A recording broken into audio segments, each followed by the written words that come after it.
5 huge benefits ng papaya seeds. Number 1, protect the kidney. C. Alam nyo ba na ang papaya ay nakaka-protect o ano ba protect sa Tagalog?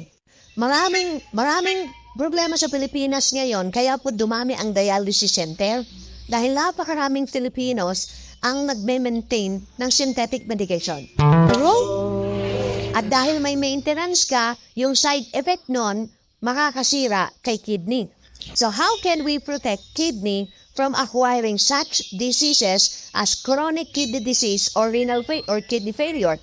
You can eat 7 seeds ng papaya, ngunguyain mo yon for 7 days. So, araw-araw, 7 buto, ngunguyain. Pero, malaki maitutulong niya kay kidney. Okay ba yon?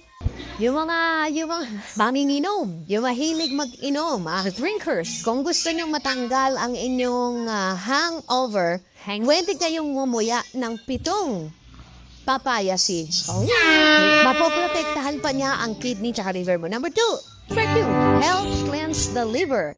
Okay, so paano natin matutulungan ang liver?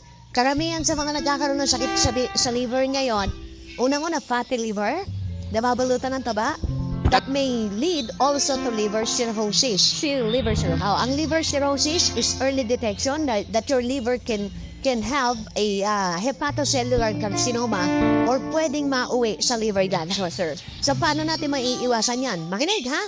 Mag-grind kayo ng 5 buto ng papaya. Mag-grind. Haluan nyo ng lemon. Ipigaan nyo ng lemon. Okay, i-grind, ipigaan nyo lemon. 1 tablespoon, pwede na to. Okay? Drink the mixture twice a day for a month. At magugulat ho kayo, yung fatty liver nyo will be gone. Okay ba yan?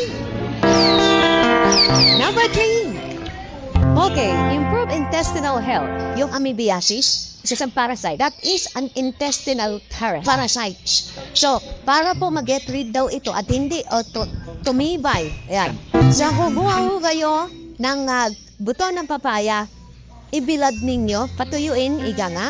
Mag natuyo na, iga-grind po ninyo siya, i-dilute nyo siya. Yung powder niya, i-dilute nyo sa tubig and boil it pahuluan. Ulitin natin, patuyuin, dikdikin, yung powder pahuluan. Tapos pwede mo siyang inumin dahil kung mahina ang inyong panunaw, ito po ang magpapatibay ng inyong digestive system. Okay ba yun? Ang inyong 3 times a day, right? 2 to 3 times. 2 to 3 times a day. Okay, number 4. Galing, no? Usually, tinatapon lang natin yan. O ngayon, maganda ba yung natutunan? Protect the digestive system. Yan. Papaya seed also have powerful antibacterial and anti-inflammatory properties that improve digestive health. Okay. Oh, pati po yung mga virus na pwedeng makita sa ating digestive system. Makinig ha, kanina, parasites. Ngayon naman po, even bacteria and virus can be killed by the properties of this papaya seed. Okay ba mo ba? O, ba yun, na-appreciate natin sila, no? Okay? 7 seeds 3 times a day. Yan, we recommend eating 7 seeds 3 times a day for 14 days.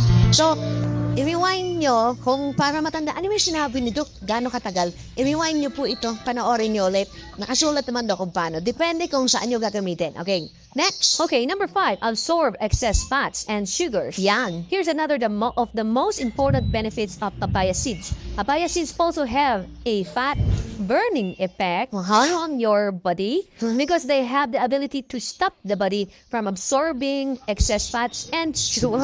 Okay, which accelerate the digestion process and contribute to weight loss. Kaya po pala nagtatabaan dahil yung sugar na hindi na-digest nadideposit as cholesterol at nagiging fats. So, consuming 7 seeds a day, whatever way you want it, dik-dik, buo, naka-grind, naka-blender, nabilad, whatever, makakatulong po ito to lose weight. Okay ba yan? Para matunaw ang mga fats. Kaya si Boss Vic, ayan, tignan nyo naman ang katawan. Is wala Kasi simula nung pagkapanganak sa kanya, papaya kinain niya. So, bilang ito naman, please follow, like, and share this video.